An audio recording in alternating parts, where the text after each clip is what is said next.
O canal Isobará 57. Na responsabilidade do Babalorixá Francisco de Ogundilei, onde tem um templo religioso há 41 anos, no bairro Granja Lisboa, Rua Nova Conquista 2491. Este canal, como é dito, é canal para ensinamento, para perguntas, dúvidas. Basta salientar, adiante de tudo, uma coisa que eu vou deixar bem claro para todos aqueles de Fortaleza, do Ceará, filhos, netos, bisnetos, tataranetos, amigos. Inimigos eu não tenho. Que eu tenho minha casa aberta no Grande Bom Jardim há 41 anos. E nunca, por motivo algum, eu fechei minha casa. Quero deixar bem claro ao povo do Ceará que entenda isso. O motivo pelo qual a casa está sem as atividades como antes é porque eu cansei de abrir as portas para o povo mal educado, aproveitador, sem conhecimento algum, e deixando bem claro que não temo a nenhum, pois todo o aprendizado que tiveram saíram desta casa, onde eu sou patriarca da família Ogundilei. Agora, aproveito essa oportunidade para falar sobre os banhos de nossa Umbanda. Todo médium, em sua iniciação, ele tem que tomar 7 banhos para dar início ao seu desenvolvimento. Todo zelador que se preza é conhecedor desses banhos. Só que os banhos têm que ser dados 3 de cada um. Nós não podemos passar o carro diante dos bois. Não é que nem aquela história, se Maomé não vai à montanha, a montanha não vai a Maomé. Não existe esse lema dentro da Umbanda. A Umbanda é hierárquica. Ela tem o seu princípio, tem o seu início, tem o meio e não tem fim, porque ela é infinita. É uma sabedoria de grande dimensão. Então, certificando para todos os verdadeiros e legítimos banhos da nossa religião. Banhos de descarga é o primeiro banho. Segundo banho, banho de limpeza. Terceiro, banho de chama. Quarto, banho de força. Quinto, banho de croa. Sexto, banho arreia corrente. Sétimo, banho de 7 linhas. Falando na hierarquia. E uma observação. Não é para o médium tomar um banho de cada. São 3 banhos de cada. Exemplo. 3 banhos de descarrego. Toma um banho. Passa 3 dias para tomar o segundo de descarrego. Mais 3 dias para tomar o terceiro banho de descarrego. Depois, vai para o banho de limpeza. Toma um banho de limpeza. Passa 3 dias para tomar o segundo banho de limpeza. Depois, mais 3 dias para tomar o terceiro banho de limpeza. E assim, meus amigos, meus caros irmãos, sucessivamente. De um banho para outro, o intervalo é de 3 dias e são 3 banhos de cada. Nesse período, o médium já começa a receber suas primeiras irradiações, dependendo se ele for um médium desprendido, um médium que não seja muito materialista, que não seja preso às coisas materiais. O ritual segue o seguinte. O médium chega na casa 3 ou 4 horas antes do início dos trabalhos, pois antigamente a Umbanda era cultuada 3 vezes na semana. Tinha zeladores que fazia segunda, quartas e sexta, outros terça, quintas e domingos. Hoje, devido às leis do país, nós temos que cumprir de formas diferentes. Muitas casas hoje seguem de 15 em 15 dias seus rituais, de 8 em 8 dias. É muito difícil encontrar uma casa hoje onde se tenha trabalho 3 vezes na semana. Até porque tudo hoje em dia está mais difícil, os filhos precisam trabalhar, precisam ter dinheiro para suas obrigações, para manter a responsabilidade de casa, quando são casados, com esposa, com filhos, se for solteiro, com pai e mãe, e sim sucessivamente. Esse médium chega no templo religioso, toma a benção, padrinho ou madrinha, porque esse é o verdadeiro nome do zelador. A benção, meu padrinho, ou a benção, minha madrinha? Meu pai, minha mãe, é uma forma carinhosa, e pai e mãe ficou mais para o candomblé. Na nossa Umbanda, nós chamávamos nossos zeladores de padrinho ou madrinha. Não era só os nossos padrinho e madrinha de cruzes, não. O nosso zelador também era tomado a benção dessa forma. Colocava-se o joelho direito no chão, baixava-se a cabeça, estendia a mão para cima, o zelador levantava, beijava, saravava o lado direito e o esquerdo do médium, abençoava aquele médium. E o médium já estava pronto para ir para o banho.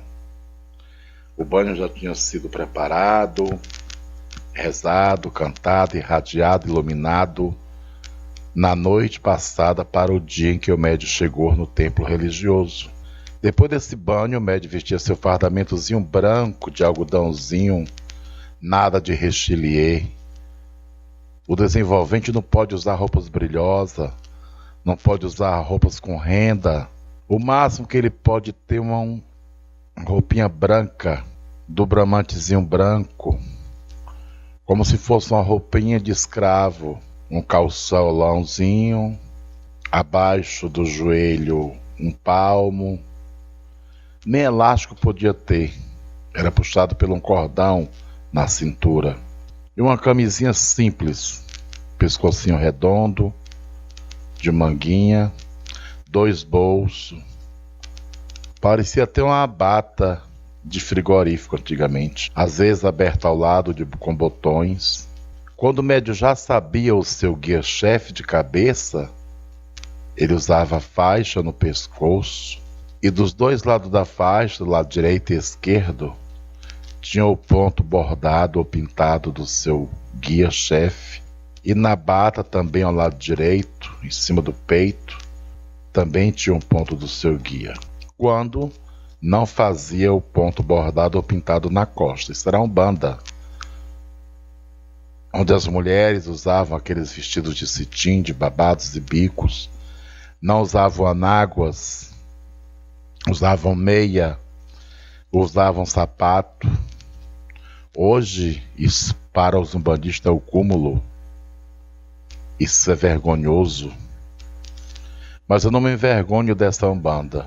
Muito pelo contrário. Às vezes eu falo, choro, encho os olhos de lágrima de ver tudo se acabando. Tudo foi levado.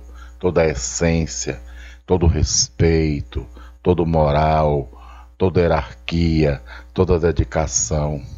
Hoje os médios querem usar panos de costa que não pertencem à Umbanda. Hoje os médios querem usar turbante com orelhas no grude, na cabeça. Isso não faz parte de Umbanda. Muito pelo contrário. Umbanda nem cabeça era coberta. Tinha que ter a faixa no pescoço. Aquela faixa ela era preparada. Ela era da cor, da linha do chefe da cabeça. Se o filho fosse filho de Ogum, era uma faixa vermelha com uma franjinha branca e o ponto riscado branco. Se fosse da corrente irradiativa do povo das matas, da Jurema, da aldeia, era faixa verde, e assim sucessivamente. Se fosse da corrente do Grande Mar Sagrado, era azul claro, todo mundo se vestia por igual, modelo da roupa, tecido, ninguém queria ser mais do que ninguém, porque a hierarquia já começava do próprio zelador, zeladora. A roupa do zelador e da zeladora era a mesma dos médios. A diferença do zelador era a idade de nossos zeladores, que eles eram mais velhos de iniciação religiosa do que a gente. Hoje não existe essa hierarquia. Hoje os médios chegar em um templo religioso na porta, ele pode ter 6 meses de desenvolvimento, mas se ele chegar com uma boa conta no pescoço, uma roupa brilhosa, um bom torso na cabeça, uma boa sandália branca, o tambor até vira um couro, coisa que não existe na Umbanda. Ele senta na cadeira na frente do gongá, ele é tratado como um zelador de orixá. Numa casa que ninguém o conheça, vão até aos pés daquele desenvolvente para pedir bênção. Gente, isso é uma grande decepção. Pode quem quiser me criticar nos comentários, pode fazer a crítica que quiser, agora saiba como criticar. Porque aquele umbandista, cada um vem de uma descendência. Nenhum bandista veio do nada. Tem um seu zelador, seu zelador possui um zelador que é seu avô, o zelador do seu zelador possui um zelador que é seu bisavô, então vem de uma hierarquia grande. Mesmo que você seja um médio de iniciação de pouco tempo, mas você sempre vai saber que essa história no qual eu estou falando, ela é existente. Pode não ser existente agora na sua época, mas o seu zelador, ou sua avó, ou seu bisavô, ou seu próprio zelador fala como era a nossa Umbanda. Era dessa forma, era cultuada desse jeito. Então, voltando, dando continuidade ao assunto. O médium chegava na casa do pai de santo, do zelador de orixá, tomava o banho, vestia seu fardamento, ia para dentro do templo religioso, acendia, se ajoelhava perante o altar, na posição vibratória para Oxalá. Ninguém vê mais isso, meu povo. Posição da corrente vibratória de Oxalá é a perna direita flexionada, erguida, a direita erguida e a esquerda flexionada no chão. O médio baixa a cabeça e ergue as 2 mãos na altura do umbigo e reza prece para Oxalá. Reza um Pai Nosso, uma Ave Maria, uma salve, ó Rainha, até nos mostrar, e me pede para que seja mostrada a força na sua capacidade mediúnica, iluminação na sua coroa, fortalecimento de energia de suas correntes espiritual. Ali ele levantava, dava de cabeça à direita do gongá, à esquerda e no meio 3 vezes.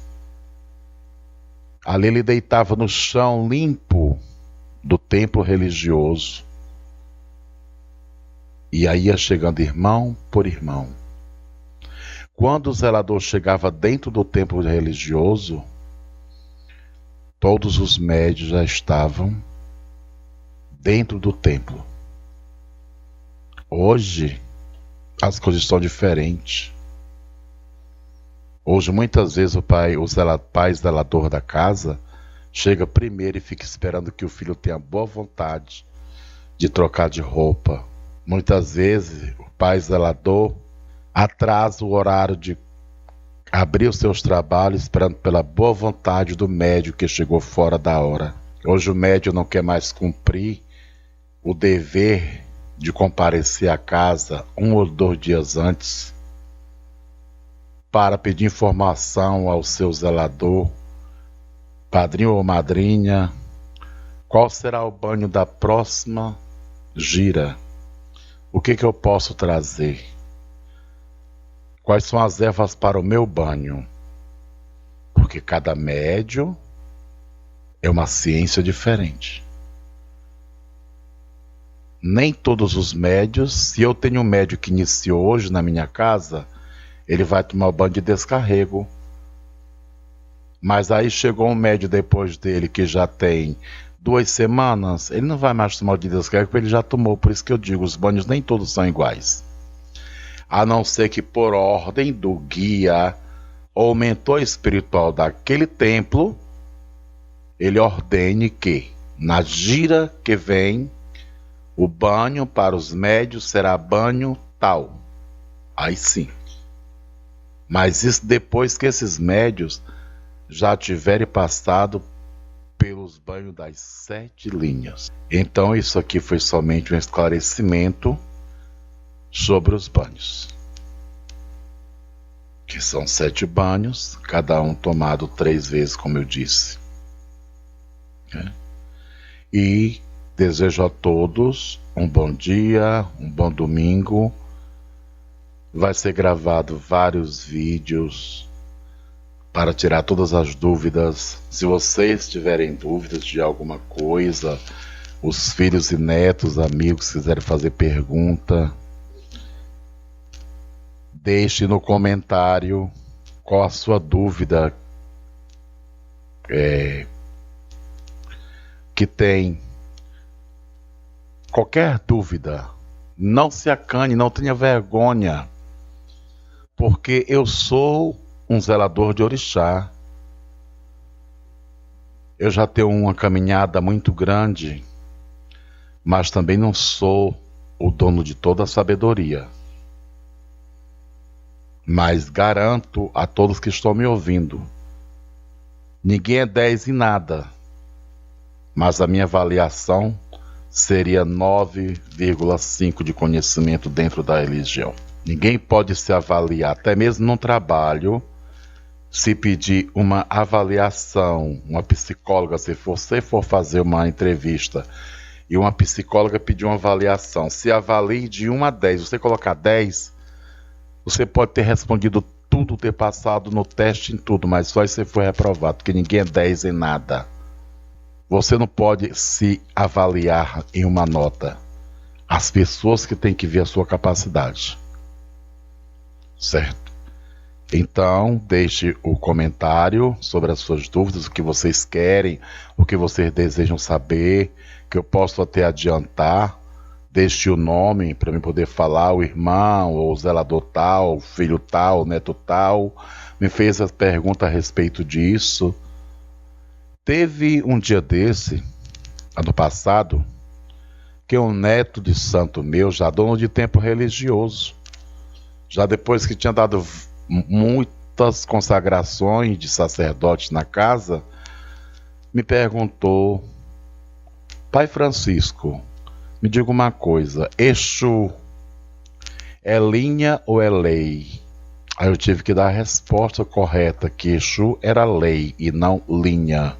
Aí eu disse a ele que se ele tivesse dado ensinamento aos médios dele, dizendo que Exu era uma linha, ele reunisse todos no qual ele tinha dado o sacerdócio e falasse que Exu não era linha, era lei. E por que Exu é lei, eu também expliquei, como irei explicar no nosso canal Isobará 57, onde vocês também podem entrar em contato pelo telefone 085 98805 9591. O WhatsApp também é o mesmo número, ou pelo fixo residencial DDD 85 3497 0951. Aqui deixo o meu saravá mais uma vez. Deixo um abraço a todos os umbandistas de Fortaleza e de todo o Brasil.